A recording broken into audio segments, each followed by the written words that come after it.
Nagdasal ka na ba? Pauwi? Nagdasal ka na? Galing doon sa inyo? Ay, hindi ka nagdasal. Nagdasal ka muna, bibigyan kita ng ano. Para naman yan sa iyo eh. Pag pauwi. Sige nga, dasal ka, bibigyan kita pang masahe. May sundo po. Ha? May sundo po. Oh, bibigyan lang kita pang snack. Dasal, para naman yan sa iyo, magdasal ka. Ha?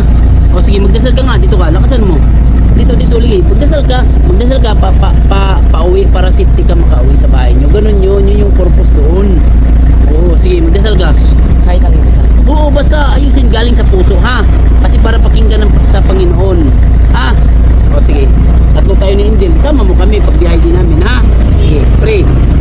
Lord, gabayan niyo po kami sa pag-uwi namin sa bahay namin. At sa mga susunod na araw. At mga susunod na araw. Gabayan niyo po kami sa bagong taon na ito na 2026. At sa mga susunod pa na ilang taon. At gabayan niyo po at gabayan niyo din po ako sa aking pag-aaral at sa aking mga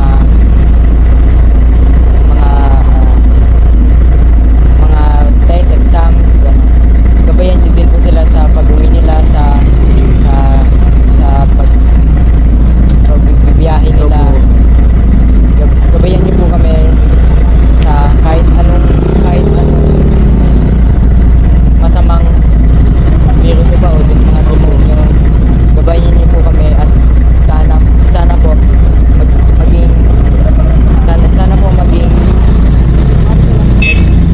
maging safe po kami sa biyahe namin. Yun na. Amen. Wait lang kuya, wait lang.